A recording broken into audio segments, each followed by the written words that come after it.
painted, and it rubs off very easily. The paint is coming off. It's not very good aesthetically. It doesn't look good at all. But the fact is that it's a metal phone. I've dropped this thing so many times. Nothing's ever went wrong with it. The metal, you can hear that. It's a tough phone. Because of that. The only thing that I could see you breaking if you dropped it regularly would be the back, because the back is a little cheap and it's just plastic. Comes off very easily. Okay, next thing, battery life. If you really use your phone a lot, I don't recommend this phone unless you can get an extended battery. I haven't looked, but battery life is not very good, because you can see it has that big screen and such a small battery. That is a very small battery for the phone. But one thing they have built in with using that smaller battery is they have a SIM card on the back inside without having to take your battery out. It's less likely to get stolen because it's not on the side of your phone. It's on the inside. That keeps it protected. That's a very great place for that. The camera is up above that, so it's like a strip over here and then the battery. It has a regular earphone jack, which is great because I listen to music a lot on mine.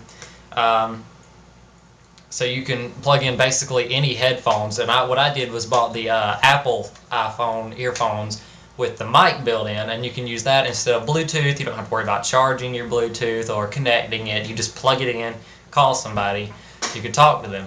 That was a very great investment. Bluetooth does work very well on this phone. It's very fast. It works good. For computer connecting, I haven't really figured out how to do that with my laptop yet, but I have a very bad Dell. I'm working on buying an Asus so that I can do this instead of having to get a flash drive card reader, and so that doesn't really work that well. It has a hold button on the top right next to the earphone input. If you can see that, you just hit that hold button. You can see here. If I can press the button.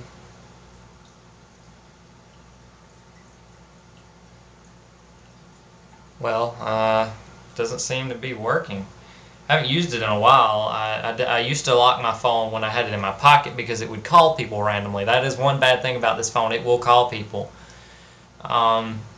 because of it's so easily pushed in your pocket. Well, my hold button doesn't work, but basically the hold button, it's so when your phone's closed like this, you can't do anything. You have to slide it up first, and then you can do whatever you want.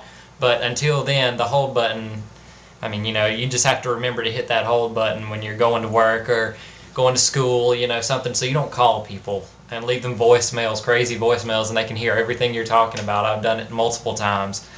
It's kind of weird. It has cell top. The cell top I don't really like on this phone because once you load it, you have to wait, literally leave the phone sitting for around 5 minutes, and then it'll be easy to use after that. But if you just try to use it when you just boot it up, it'll be extremely slow. Sometimes it'll just exit because it overloads the phone when it's trying to load all the applications and you're trying to search through them all. It doesn't work very well. But mainly the fact is that I had a Scoop before this phone, an LG Scoop, and I hated the phone. I had it for 2 months. No, I had it for roughly three or 4 months. I had it. I can't remember exactly. And I eventually, one of my friends was holding it and broke the screen. So he agreed to pay for half of this phone. That's the only reason I could afford this, because I have the Paper Day prepaid, which is, I don't recommend contracts because any phone's not going to last 2 years roughly by itself, because you would have to have it replaced eventually, something like that. Vibrate is very good on this phone. The only thing is the messaging. When you receive a text message, it vibrates one short time, then a very long time, and then it's short again and a long time. So it vibrates a total of 4 times, and it probably takes about 15 seconds to receive a message when you're doing that.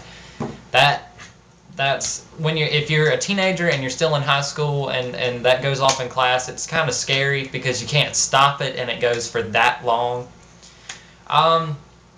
As far as texting goes, it can, once you start a text message, you start typing, and it won't appear on the screen. But just keep typing, and eventually it will appear on the screen. It will come up, and then you just hit send button, and it catches all of what you typed.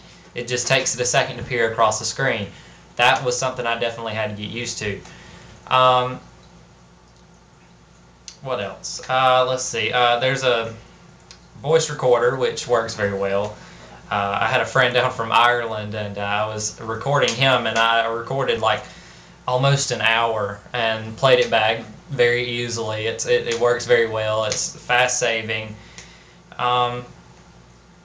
This was a kind of pricey phone, but for what you pay for, it's a pretty great phone. I would recommend an extended battery if I had that option, which I might check on eBay for that now that I've thought about it. But mainly, it's a decent phone. I just wanted to really let people know about how it is after a while, because the other YouTube reviews that I've seen were not very good. They were people that barely use their phone for talking, and not email, not internet, none of the music player options and pictures and stuff. And I just wanted to let you know about everything on the phone. And so that's my review. Thanks.